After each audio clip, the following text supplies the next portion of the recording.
Hello, afternoon. It's Adil Fazal here, market analyst for CFDS.com or CFDs.com, a leading spread betting and CFD brokerage. If you'd like to know more about the services and free products, just visit CFDS.com. As you can see here with this advert here. So you also have the educational page as well, folks. So be sure to visit www.cfds.education as well. Okay. The European afternoon market wrap-up. Okay, let's try and discuss exactly what's been happening here. And really, in summary or in conclusion, really, it's all about Greece. It's all about the noise in Greece, and that's exactly what the markets are sensitive to. Okay. So overnight, the Asian session, just to clarify, like I've done in my FTSE 100 video, we had the actual Nikkei higher overnight. We had, I'll just bring up the chart of DAX and CAC. We will certainly discuss that as well. Okay, so with regards to the Nikkei, we had Nikkei higher overnight. The Shanghai was obviously down quite substantially, and the Hang Seng was okay, was more or less flat. The European session here, you can see more or less we finished in the green, except for the DAX. Everything else certainly seems to be doing well, and given the fact that everybody now is, well, towards the end of the day, everybody was expecting a potential resolution on Greece. We've had statements with regards to Brexit and potential capital controls and so on and so forth, and it's been an absolute wild ride. Okay, now that certainly is a summation of the actual fundamental news. In terms of economic calendar, that's something that I haven't touched upon.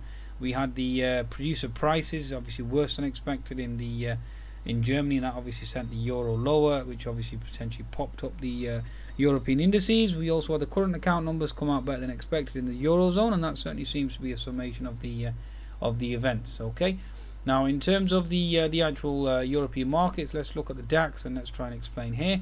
So obviously earlier on, the PPI data that came in lower than expected sent the euro obviously under, or kept the euro under pressure, which again in turn inflated European equities. Once the euro caught a bid, if I bring up the chart of the euro USD, the pivot high on the DAX is around the 1150 level. 1150 AM. So let's bring up the chart of the euro USD to see if there's an inverse relationship there. As we all know, the QE relationship exists, and it certainly is very, very powerful. So let's go to the 10-minute chart of the euro USD and let's see if there is this inverse relationship. Okay, so the abracadabra, folks, as you can see here, the pivot low was around the started at 930. We put in a double bottom at around 11. And once we started to move higher, what happened to the European equities? We started to move obviously lower. Okay, so there's certainly that inverse relationship certainly exists and certainly remains strong. Okay, now let's start with the daily chart, or should we say weekly chart of the German DAX, and this is quite important from my perspective. This certainly is telling me that there's a potential bottom or a low in, given the fact that we've put in potential 2 dojis in a row now. The selling certainly seems to have abated, and there is now rumours or talk of a potential debt relief for Greece over the weekend, and that certainly should put a nail in the coffin for the Greek concerns. So again, the market should hopefully go back to normality, but trading based on fundamentals. Now the daily chart itself, obviously we closed that gap above, which was quite impressive, and the market obviously sold off. We are forming this falling contracting wedge pattern, which again is a bullish scenario, bullish interpretation from my perspective. So that certainly needs to be observed as well. Although the volume was certainly quite substantial today, given the fact that the uncertainty going into the weekend. So again, that is a slight concern. But having said that, given the fact that you had the increase in volume is not a major capitulation candle, that itself is good and bad. In a sense, you'd really like it to be a total capitulation candle, but obviously with increased volume. But given the fact that you are getting increased volume at the lows on the sell side, that generally does indicate to you that the flush is more or less over. Also, we did have options X as well, and given the fact that we didn't actually put in a potential new low based on options X activity, that itself obviously does give you certainly a good sign. Okay, 60-minute chart of the German DAX.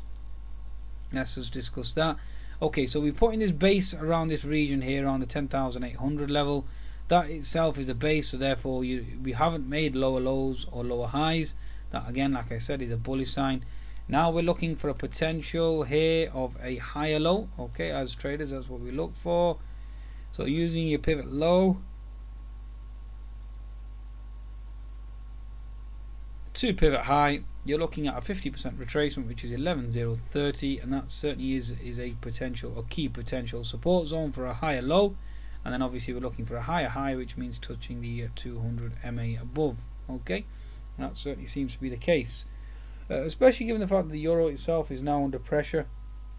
That should be a stimulus. Well, has been under pressure today with the weaker inflation data, and obviously QE remains, so therefore the euro will always be weak to a large extent. Okay, so 60-minute chart, and given the fact that we do have this Greece deal as well, the fear factor will certainly be taken out of, or the uncertainty factor will be taken out. The euro will no longer trade like a safe haven currency. The euro will start to move lower, and that obviously will start to inflate equities. Okay, right, so 60-minute chart, as you can see, or as I've explained there, you're looking for a potential higher low. Let's look at the 10-minute chart now and see exactly what's happening here. Okay, 10-minute chart, obviously we've held this 200 MA here around the 10 and 10,990 region. Okay, so we had this inverted head and shoulders, which where the market obviously pushed higher, and again it's all about that higher low. Bring up the chart of the CAC. The CAC is actually in a more bullish scenario, if I can find it, and I can share that with you. Okay, so the French CAC, let's have a look at the weekly chart first of all, given the fact that it's a Friday. Okay, so that certainly is a bullish sign, given the fact that you're putting a potential bottoming tail doji and held at 38% fib.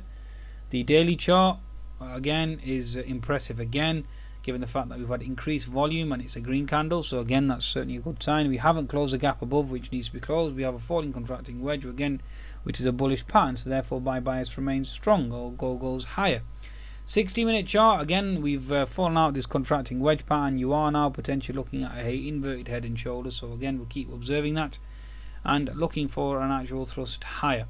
You are looking for a higher low as well, so again, that's certainly something that certainly needs to be noticed, and the 20 MA is starting to slope upwards, so therefore you're looking at a potential move to 4950, potential 5,000 plus on the French CAC. My bias certainly remains bullish. Okay, 10-minute chart of the French CAC. Again, you've had an increase in volume. The H&S certainly seems to be underway at this current juncture, and unfortunately on this occasion it may well be vulnerable to being broken or negated. So that's certainly something that you need to consider. Okay, the chart of Eurostoxx now. Let's see if I can find it. Okay, so S&P 350 again, pivot low, looking for a potential bounce higher as well. FTSE Europe again, looking for a potential breakout scenario here. So overall, bias remains bullish from my perspective, and for the FTSE 100, we are certainly looking for potential new highs. Again, we'll see. The Q is from the US markets, given the biotechs have obviously started to roar higher, and the Nasdaq is certainly doing well. US markets are doing well, so therefore we need to play catch up. Okay, folks, I think that's a wrap in terms of European equities. Like I said, be sure to visit the CFDs.com broker of spread betting and market maker, or should we say market maker? Should we say the CFDs? Sorry, market making the CFDs. So certainly visit and certainly subscribe to the educational service as well. Certainly keep following me on YouTube and obviously the Twitter handle as well at CFDS_education. Okay, goodbye and good weekend.